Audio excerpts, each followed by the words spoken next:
اعوذ باللہ من الشیطان الرجیم بسم اللہ الرحمن الرحیم اجعلتم سقایت الحاج وعمارة المسجد الحرام كمن آمن باللہ والیوم الآخر وجاہد فی سبیل اللہ لا یستوون عند اللہ واللہ لا یہدی القوم الظالمین۔ سورۃ التوبہ آیت نمبر 19۔ آیت نمبر 17 اور 18 میں ہم نے یہ بات جانی کہ مسجدوں کو آباد کرنا یہ مشرکوں کا کام نہیں ہے، کیونکہ جو شخص اللہ کے ساتھ کسی کو شریک کر رہا ہے، ایسے شخص کا عمل چاہے بہت بڑا ہی عمل کیوں نہ کر رہا ہو، وہ بیکار ہے، اس کا کوئی ثواب اور اجر اس کے لیے آخرت میں نہیں ہے۔ ہاں، اس کی اچھائیوں کا بدلہ اسے دنیا میں تو دیا جا سکتا ہے، لیکن جو لوگ اللہ کے ساتھ شریک کرتے ہیں اور پھر نیکیاں بھی کرتے ہیں تو ان نیکیوں کا کوئی فائدہ نہیں ہے، ایسے لوگوں کی نیکی قابل قبول نہیں ہے۔ اور مسجدوں کو تعمیر کرنا تو ان لوگوں کا کام ہے، اور مسجدوں کو آباد کرنا تو ان لوگوں کا کام ہے جو اللہ پر ایمان لاتے ہیں اور آخرت پر ایمان لاتے ہیں۔ اب اس آیت نمبر 19 میں مشرکین کے کچھ کام بیان کیے جا رہے ہیں جس پر وہ بڑا فخر کیا کرتے تھے اور اپنے آپ کو نیکوکار ثابت کرنے کی کوشش کیا کرتے تھے۔ تو فرمایا اجعلتم، کیا تم نے بنا لیا ہے، سقایت الحاج، حاجیوں کو پانی پلانا۔ یاد رہے کہ بیت اللہ کی خدمت کے لیے مکہ میں مختلف قبائل نے مختلف ذمہ داریاں لی رکھی تھی، کوئی پانی پلانے کا انتظام کرتا، کوئی دوسرے انتظامات کرتا، کوئی سیکورٹی مہیا کرتا، مختلف قبائل کی ذمہ داری مختلف تھی، اور اس بات پر وہ آپس میں بیٹھ کے بڑا فخر بھی کیا کرتے تھے کہ ہم حاجیوں کو پانی پلاتے ہیں۔ وعمارۃ المسجد الحرام، اور عمارہ اصل میں کہتے ہیں آباد کاری، کسی چیز کو آباد کرنا، تو مسجد حرام یعنی بیت اللہ کے آباد کرنے کے لیے ہم انتظامات کرتے ہیں۔ تو اب جو یہ کام کرتے ہیں کا من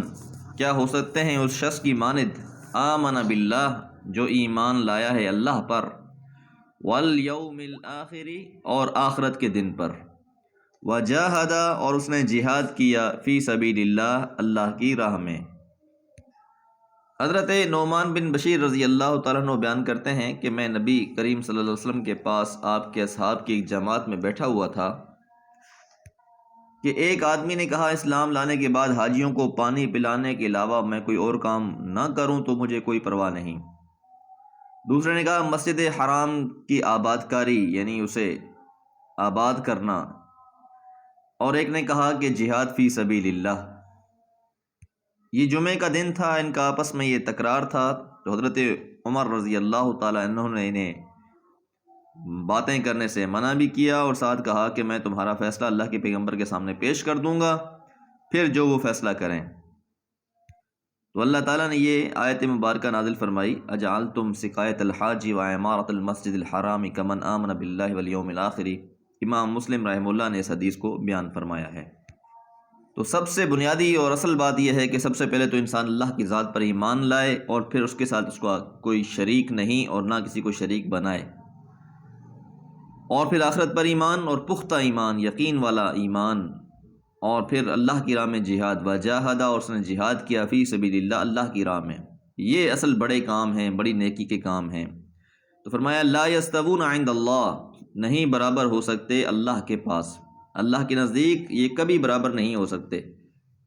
عمومی طور پر یہی ہوتا ہے کہ جو اصل کام ہیں، فرائض ہیں، اللہ تعالیٰ کی طرف سے مطلوب ہیں، انسان ان کے بجائے کوئی نفلی کام اپنا لیتا ہے، چاہے وہ خدمت خلق کا ہے یا کوئی اور کام ہے،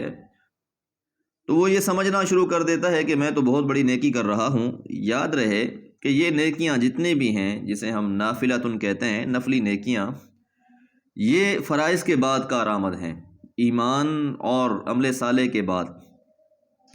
کہ سب سے پہلی چیز ایمان لانا ہے اللہ، اس کے رسول پر، اور جو اور باقی مطلوب چیزیں ہیں ان پر ایمان لانا ہے، پھر اس کے بعد فرائض کا اہتمام، پھر اس کے بعد انسان جتنی نیکیاں کرتا جائے گا اس کے مقام اور درجے بلند ہوتے جائیں گے۔ لیکن اس کا قطعاً یہ مطلب نہیں ہے کہ جس طرح آج کل ہمارے ہاں سوچ دی جاتی ہے حج فرض جس پر ہے اس کو حج پر پیسے لگانے کے بجائے کسی غریبوں میں تقسیم کر دے تو زیادہ بہتر ہے۔ تو یاد رہے کہ جس شخص کو اللہ تعالیٰ نے مال دیا ہے، حج اس پہ فرض کیا ہے، اب وہ اللہ کے مقرر کردہ نظام کو اور ایک فرض کو ترک کر کے اپنی طور پر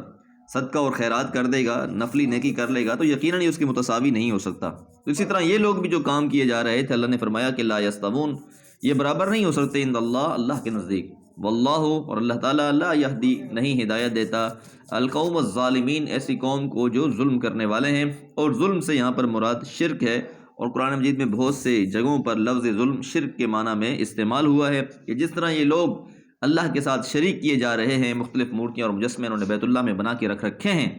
اور ان کی بھی عبادت اور پرستش کر رہے ہیں، ان کی رضا کے لیے بھی یہ جد و جہد کر رہے ہیں، تو ایسے لوگ ظالم ہیں، اور ظالموں کو اللہ تعالیٰ ہدایت نہیں دیتا۔ اللہ تعالیٰ سے دعا ہے اللہ تعالیٰ اصل نیکی کو سمجھنے کی اور اسے کرنے کی توفیق عطا فرمائے۔ وما علیہ الا البلاغ۔